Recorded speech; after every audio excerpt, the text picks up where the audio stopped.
Assalamualaikum warahmatullahi wabarakatuh. Perkenalkan, nama saya Diki Permana Putra, nomor induk mahasiswa 2892150015. Program studi manajemen Fakultas Ekonomi dan Bisnis akan memaparkan tugas ujian tengah semester mata kuliah manajemen logistik.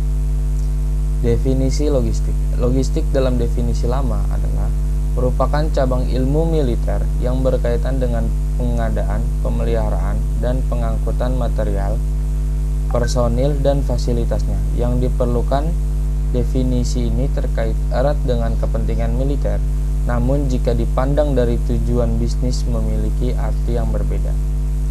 Tahun 1962, sebuah organisasi profesional para manajer logistik, pendidikan, dan praktisi berhimpun dalam sebuah organisasi, The Council of Logistic Management atau CLM, mendefinisikan logistik secara lebih baik dengan berikut. Logistik adalah proses perencanakan, menerapkan, mengendalikan yang efektif dan efisien dari aliran dan penyimpanan bahan baku, persediaan dalam proses dan barang jadi yang terhubung dengan informasi dari titik asal ke titik konsumsi untuk memenuhi kebutuhan pelanggan. Definisi ini menitik beratkan kepada dua hal. Satu, menitik beratkan kepada proses pergerakan fisik barang. Kedua, para ahli logistik yang terhimpun dalam organisasi tersebut memusatkan perhatian terhadap aliran barang dari ke perusahaan. 2. Logistik bisnis merupakan bidang kajian manajemen terpadu yang relatif baru dibandingkan dengan bidang keuangan, pemasaran, dan produksi. Kegiatan logistik secara tidak sadar sudah terbiasa dilakukan orang selama ini. Bidang bisnis pun selalu melibatkan kegiatan pergerakan dan penyimpanan atau move and store activity. Ruang lingkup logistik. Secara praktis, logistik adalah merupakan kegiatan fungsional yang berulang-ulang melalui saluran aliran mineral atau material yang dikonversi menjadi produk dan dikirim hingga ke para pelanggan. Seperti di skema aliran material komoditas teh. Secara terminologi, logistik bisnis terdiri dari dua proses besar. Yang pertama, semua kegiatan logistik sebelum dilaksanakannya kegiatan produksi disebut inbound logistik dan proses pengelolaannya disebut manajemen material.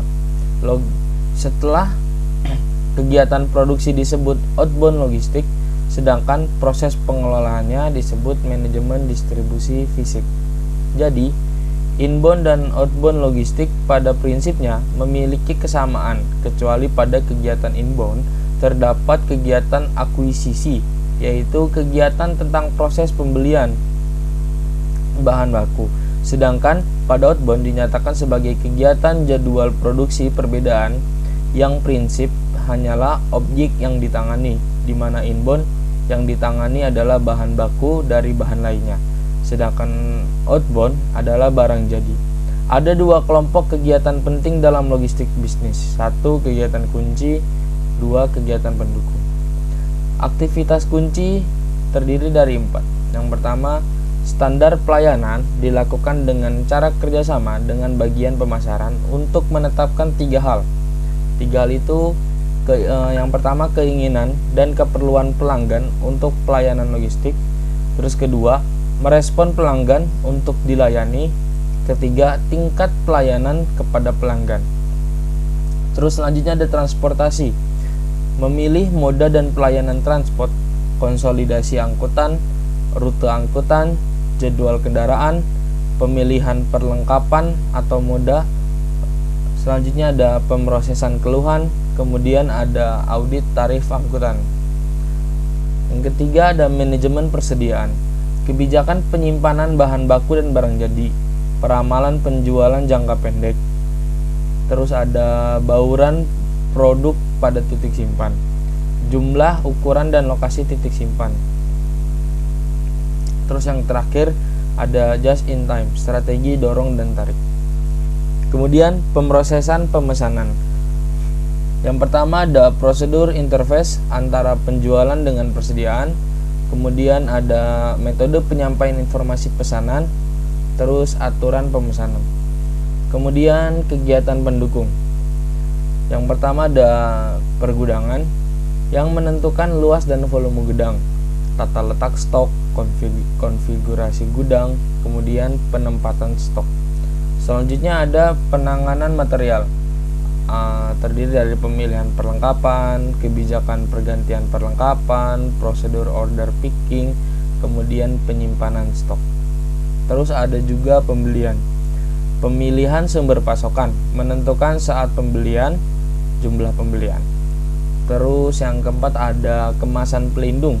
Kemasan pelindung dirancang untuk penanganan penyimpanan, melindungi dari rusak dan hilang. Kemudian kerjasama dengan bagian produksi untuk menentukan jumlah agregat, kemudian urutan dan waktu produksi. Yang terakhir ada pemeliharaan informasi, mengumpulkan, menyimpan, dan mengelola informasi, analisa data. Terus prosedur pengendalian. Standar pelayanan kepada pelanggan adalah kegiatan kunci awal yang harus menetapkan tingkat keluaran dan derajat kesiapan sistem logistik dalam merespon harapan pelanggan. Masalah utama dalam menetapkan standar pelayanan kepada pelanggan adalah pada tingkat pelayanan berapakah agar perusahaan bisa memperoleh keuntungan yang wajar dan pelanggan mendapatkan kepuasan pada batas-batas yang wajar.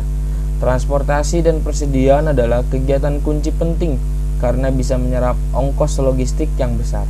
Ongkos kegiatan ini bisa mencapai setengah hingga 2/3 dari total ongkos logistik. Kemudian logistik dalam perusahaan. Fungsi pemasaran yang kegiatannya berada pada ranah logistik adalah kegiatan standar pelayanan kepada pelanggan, penentuan harga, pengepakan, dan penentuan lokasi pengecer. Fungsi produksi yang kegiatannya berada pada ranah logistik adalah penjadwalan produk, penentuan lokasi pabrik, dan pembelian. Suatu produk yang dihasilkan pabrik tidak akan bisa sampai di pelanggan secara tepat waktu, tepat jumlah, tepat mutu, tepat harga, dan tepat lokasi jika tidak memiliki sistem logistik yang tangguh. Kemudian ini ada contoh kasus.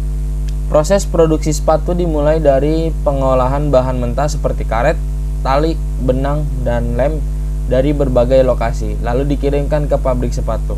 Setelah semua bahan mentah dikirim, produksi sepatu dimulai. Setelah pabrik memproduksi sepatu mulai didistribusikan ke lokasi penjualan atau lokasi yang mendekati konsumen. Pabrik sepatu ini berpusat di sekitar Jakarta dan harus dikirim ke seluruh Indonesia. Konsumennya pun tersebar tidak hanya di kota-kota besar namun juga di kota-kota kecil. Berdasarkan contoh kasus di atas, berikan penjelasan Anda apa yang harus dilakukan oleh produsen dalam mendistribusikan sepatu secara efektif dan efisien. Nah, solusinya, adapun pendistribusian yang efektif adalah dengan mendekatkan sepatu ke masyarakat tanpa harus membangun pabrik, tapi dengan membangun gudang di lokasi dengan banyak pembeli sepatu, biasanya di kota besar, ibu kota provinsi, atau kabupaten. Pembangunan pabrik membutuhkan biaya yang sangat mahal, maka sepatu cukup dikirim dari Jakarta ke lokasi gudang di kota besar lainnya. Perusahaannya juga harus memahami penyebaran lokasi pembeliannya. Misalkan pembeli menyebar di Pulau Sumatera, namun penjualan tertinggi ada di kota Palembang, maka pengiriman sepatu untuk penjualan di seluruh Pulau Sumatera dapat dikirim ke Palembang terlebih dahulu. Dari Palembang, sebagian sepatu dikirimkan ke kota Medan dan Padang. Dari setiap kota baru dikirim ke setiap pusat perbelanjaan. Metode pengiriman dianggap lebih efektif karena dapat memindahkan sepatu dalam jumlah besar secara bersamaan mendekati lokasi pembeli di Pulau Sumatera.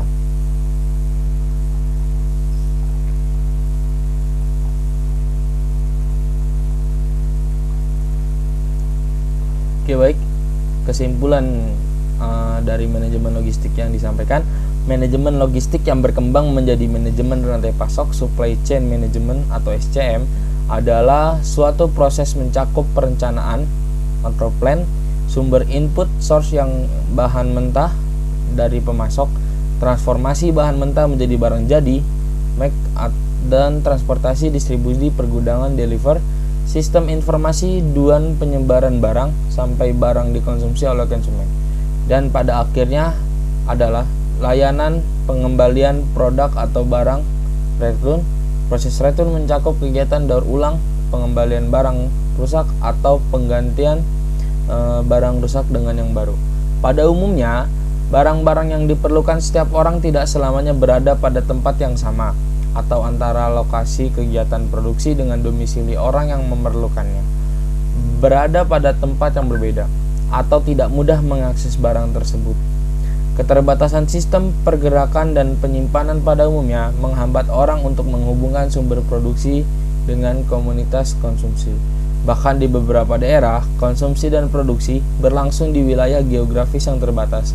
Efisiensi produksi dan skala ekonomi mereka umumnya rendah. Alasan utamanya adalah kurang berkembangnya sistem logistik, sehingga pertukaran barang dengan daerah penghasil lainnya masih menemui hambatan. Untuk perusahaan yang beroperasi dalam lingkup global, manajemen yang baik dari kegiatan logistik sangatlah penting, karena lingkup pasar yang kompleks dan selalu bersifat tersebar, baik secara nasional atau internasional. Dalam bab ini kita akan membahas tentang manajemen logistik dengan segala sesuatunya. Oke, baik, mungkin itu saja yang dapat saya sampaikan. Kurang lebihnya mohon maaf. Wassalamualaikum warahmatullahi wabarakatuh.